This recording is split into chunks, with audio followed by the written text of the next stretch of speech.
Hello, folks. Welcome to this week's Tarah Talks. I am very excited to be able to present two extraordinary women who are scientists, data nerds, and founders of just about all of the things.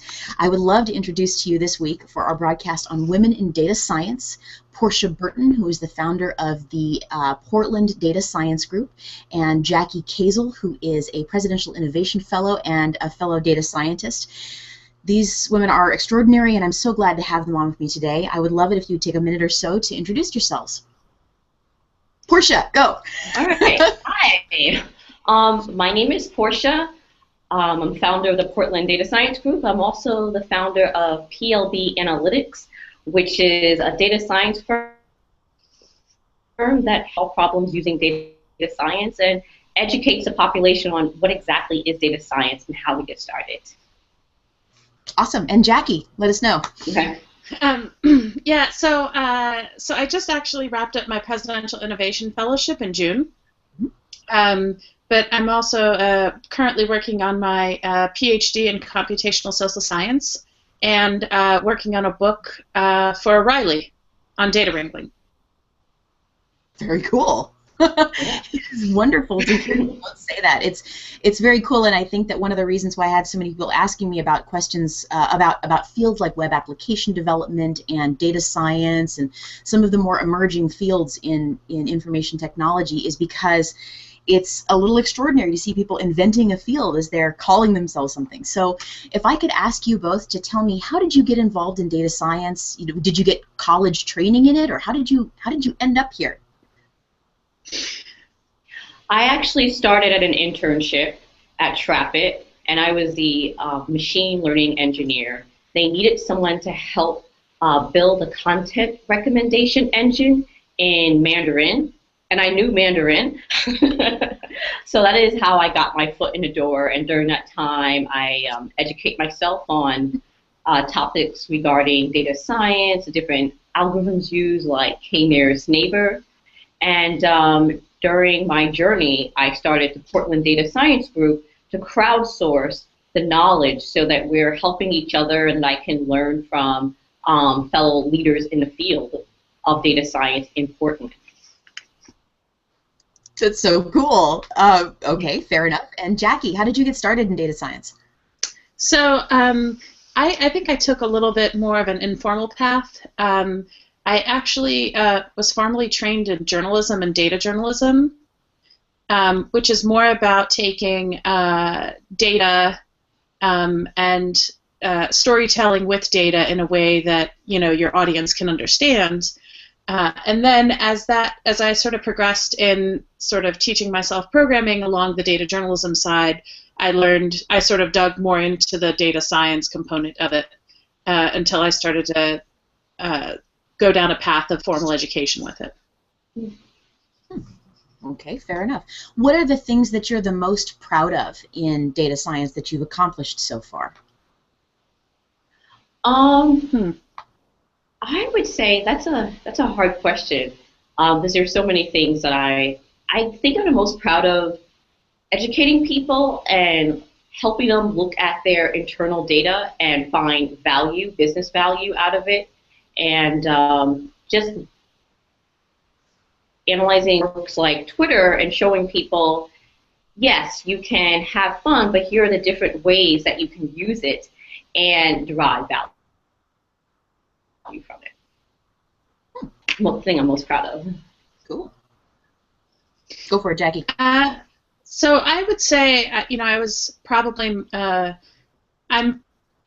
I'm proud of one of the projects that I was working on as a Presidential Innovation Fellow, which is taking imagery or information objects and basically helping do cost damage assessments and also situational awareness, which is sort of understanding like what roads are out, where major damage is happening. And taking that information and providing it in a very rapid fashion to be able to make decisions in the event of a disaster. So that's still something that's in progress and it's open source. And so I have to say I'm really proud of that. I'm also I'm proud of the as I mentioned earlier, the book I'm writing, it's kind of I'm sprinting on it right now, and it's not so much a data science book as in like data science algorithms, but it sort of takes folks from the people who might have a basic knowledge of spreadsheets and takes them to learning a programming language to be able to do more things. Okay. All right, fair enough. What do you we talked about doing this broadcast so that we can answer questions from people who had them about women who are in data science and just data science in general. It's such a new field that there's almost not a women in data science so much as there's like 12 of you people. And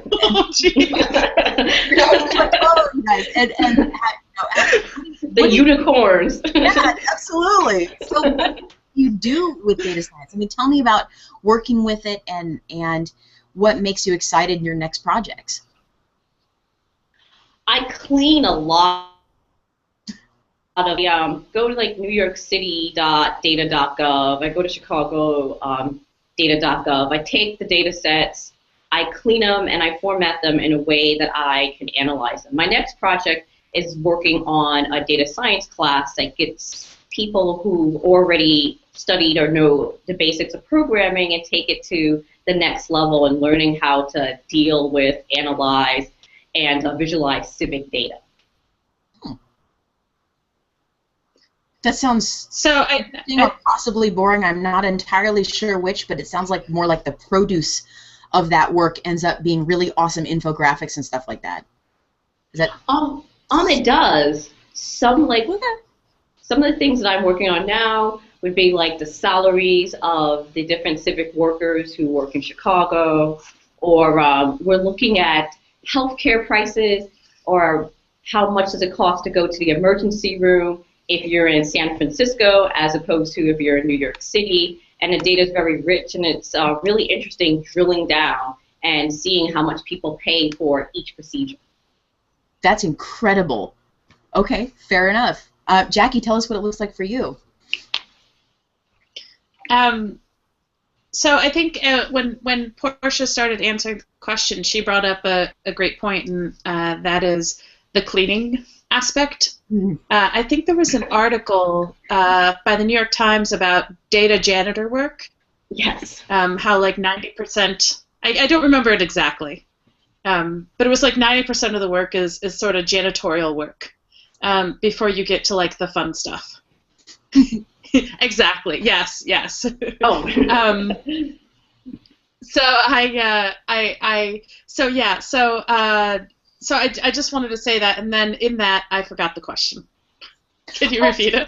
What does it look like for you when you're working on your data science projects? What do you spend most of your time doing? Like, what do you spend 80% of your time doing? Sure.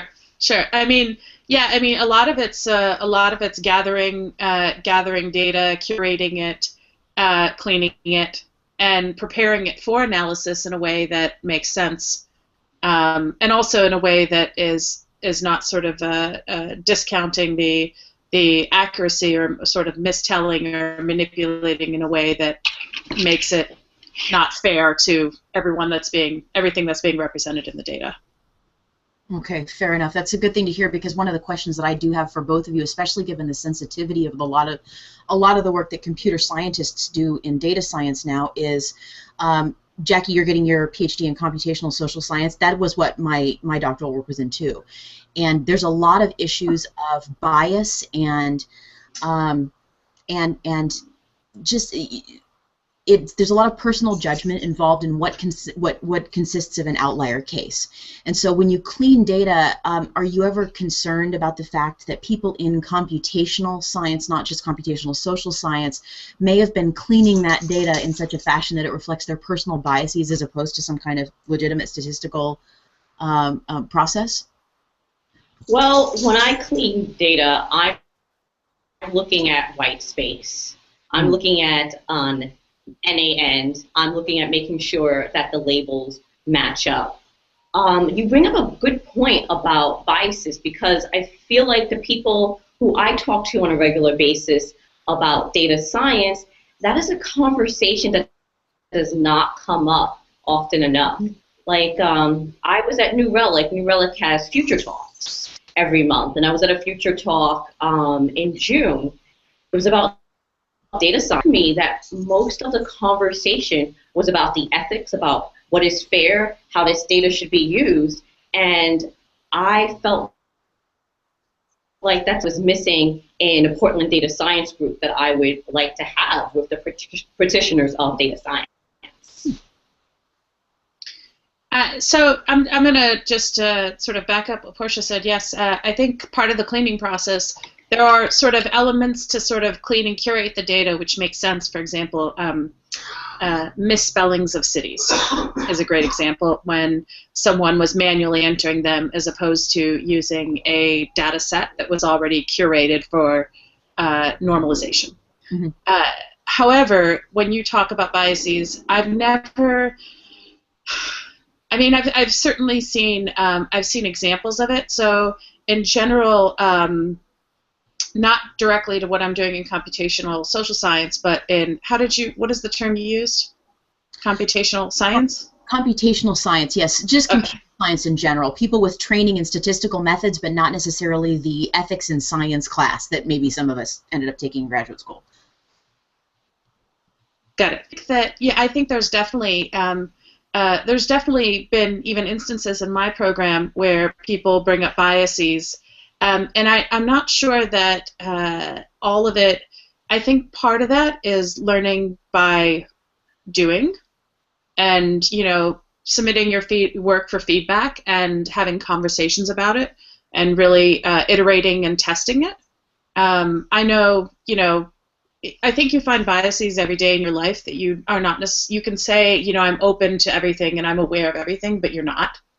Even conversationally, I realized in a conversation the other day that I wasn't sort of taking the whole picture into into consideration with a conversation with a friend. Which completely, if I was approaching this from a science perspective, would have completely cut out her perspective from the picture. So I think there's certainly something to be said about the possibility of that, and I think part of it's why you have rigorous methods of. While I disagree with some of the publication practices, there's still the spirit of sort of peer-reviewed journals and sort of getting feedback from your colleagues has value. I really appreciate that. I see that's important. It's an important thing to keep into mind in every one of the conversations. And the big concern that I always saw when I was doing my work, it was on strategy.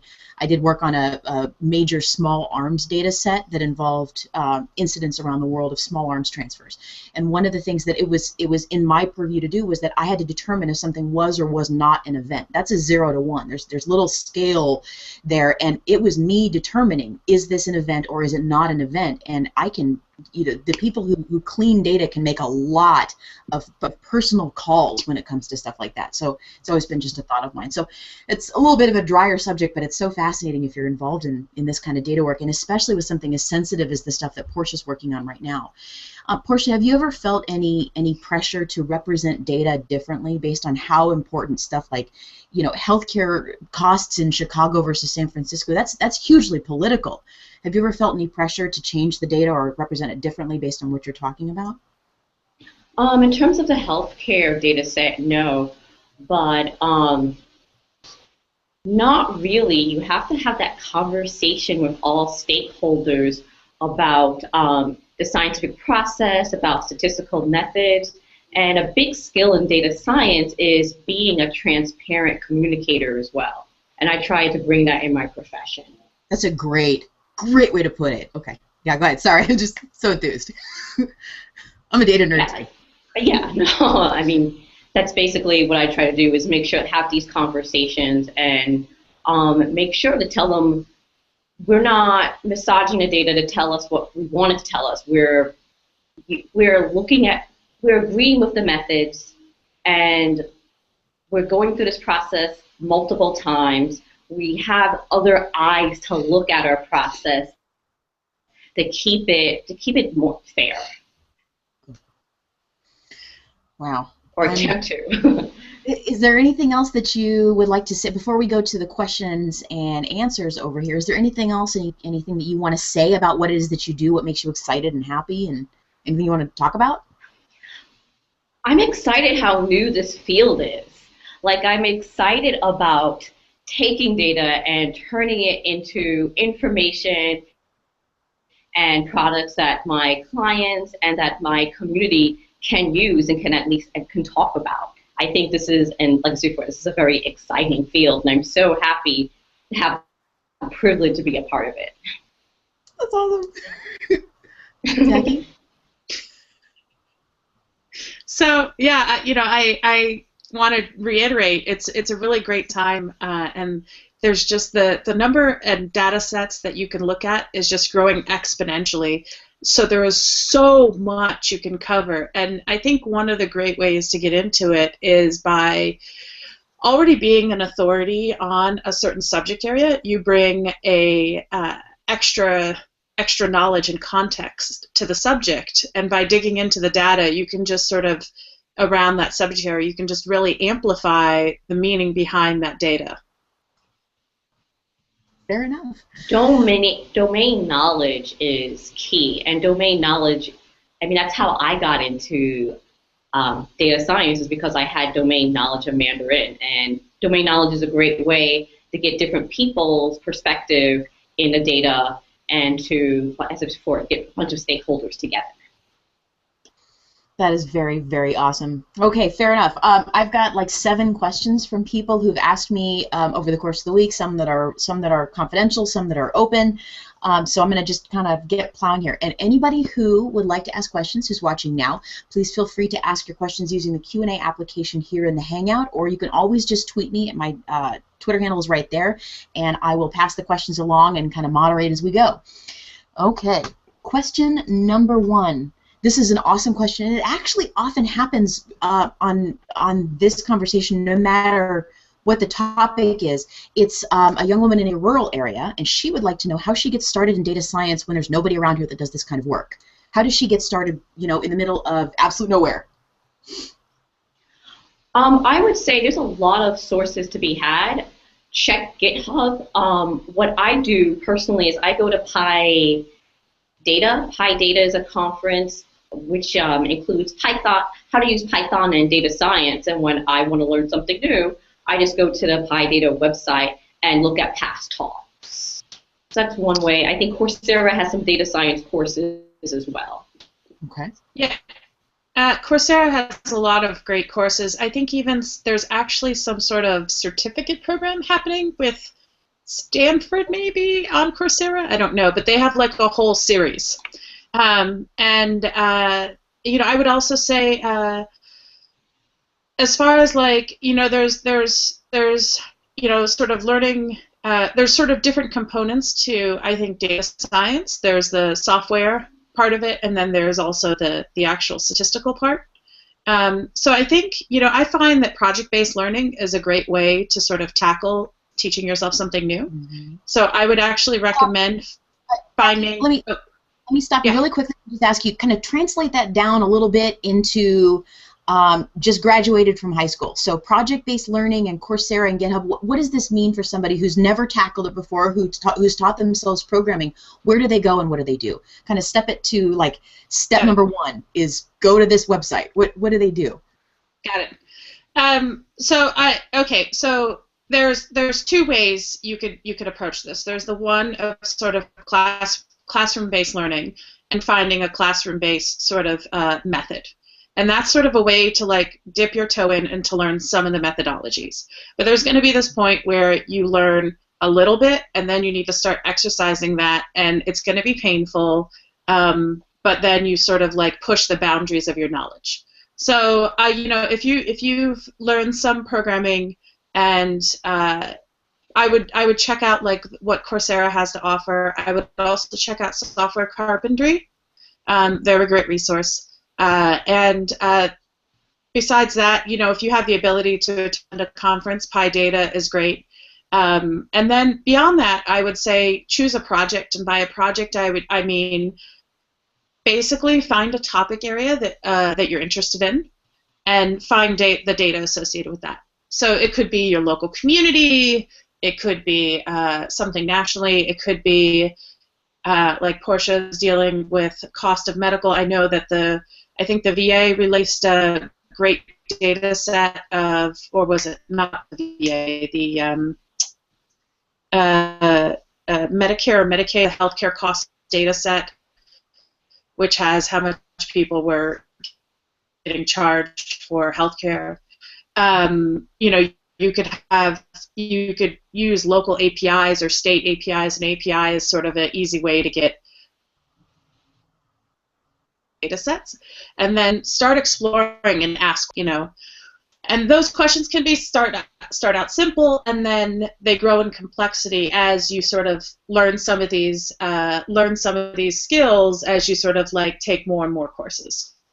Very cool. What else you can do is just a little addition. You can go on GitHub, and if you see a snippet of code that you like, you can actually talk to the person or email the person and say, hey, I have a question. 9 times out of 10, out of my experience anyway, the person responds and answers my question. So reaching out to other developers, I think, is also a good method. Okay, fair enough. It's also a great way to meet people. Yeah, it is. And that community matters a lot, especially in a field that is as tiny as yours. Yeah, definitely. Okay. I have another question for you folks. I have a feeling I already know the answer to this one, but I just had somebody ask me, what's the best computer language to learn data science in? What's the one where there's the most resources? Oh, I actually had to answer this question about a day or two ago. It really depends on what your goal is. Out there, I would say at this point, open source languages is R and Python. And from my experience, if you're analyzing data, and if you're just analyzing data, then R is a great package. And Python and Pandas, well, Pandas is the data analysis package for Python. Python is good because you get to analyze the data and you can also build an application for it. So it really depends on which language that you're more comfortable with. You know, I would agree. To understand is when you get started, especially when getting started and you're trying to figure out just sort of how to dig into data.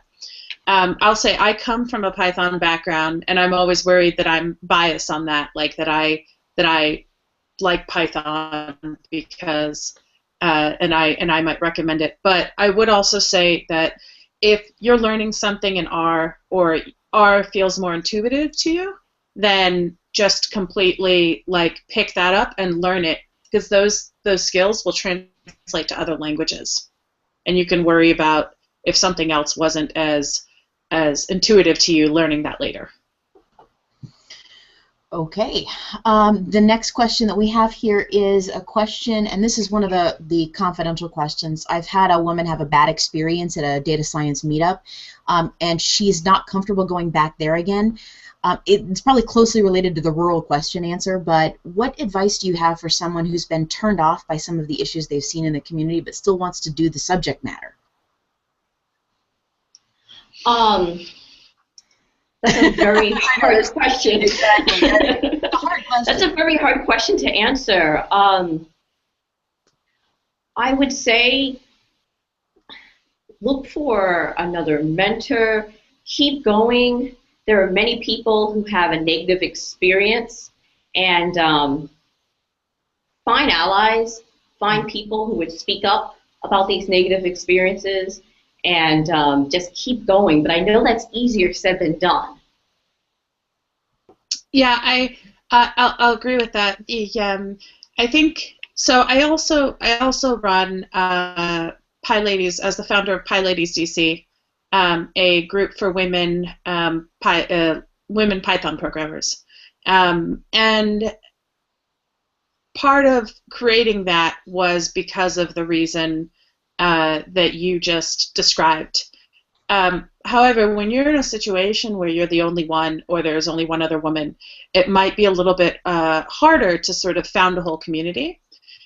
I will say that I agree with the idea of trying to find another ally. You know, parts of it are just for like a sanity check. You know, is this me, or am I like really, like, do you see this too? I think, you know, it also to say that the PyLadies DC effort started with myself and one other person. Mm-hmm. And when we scheduled meetups, we would just get together in a cafe, and there would be 2 of us. And then the next time there was 4 of us. And then the time after that there was 5 of us. And then we taught a class, and then there were 15 of us. So it's not something that, you know, that's something that you can try to foster, or maybe create like a women's data group. I kind of want to do that now that I've said it. Yeah, do the online. Great. Broadcasts and meetups and stuff. Absolutely. Okay. So that's all I can recommend. You know, and feel, you know, you should feel encouraged to you know, talk to other women. And sort of, you know, go through these things, because I think it really helps to say, when somebody else says, yes, this did happen, or yes, that person is being very strong and assertive, and I don't like them either, or whatever. But it helps you sort of validate and work through that, so you don't feel like you're the only person who's feeling those feelings. That is wonderful. Can I also, I mean, you've got your Twitter handle out there. I'm going to go out on a limb here and say that if folks tweet you, folks, that there will at least be a pointer in the right direction. Is that a fair thing to say? Yes. Yes. So glad to hear that. Ladies and gentlemen, and everybody else, please do tweet Portia and tweet Jackie, because these are some women who can absolutely help point you in the right direction when it comes to the life that you want to have, the career that you want to have. They're great people, and just extraordinary inspirations to me as well too. So before we go today, I want to ask you if you have any like last sentences that you'd like to offer out there to folks that are watching and thinking about doing this for a living. I'll say that you know, I think there's also a decent amount of money out there for women who want to take a formal path into this field, or a field like this. So it is if you are wanting to like leave your job and completely do this and go through a formal educational path, you should know that you could probably get through it, and it'll be completely or near completely paid for. Wow. Okay. Noted. And any last thoughts, Portia? Exists. The money exists. Oh. Yeah. In terms of data science, it's good to look for problems. If you want to get started, sometimes you can just go and knock on companies' doors and tell them, hey, I know D3, I know how to analyze, or I know how to look at social media data. I want to get some experience. Can we work something out? I think it's valuable not to be shy and to get yourself out there. That's wonderful. Thank you so very much. Both of you, Jackie Kazil, Portia Burton, thank you for being here today. It was an absolute pleasure. Please do tweet them and ask your questions. They're both extraordinary. Follow them on Twitter and hang out with them if you possibly can at all of the conferences. I will see you folks again this coming week. January 14th, I have Amber Osborne, Miss Destructive herself. We're going to talk about personal branding for women who are technical. I will see you all next week. Have a lovely, lovely time, and thanks again.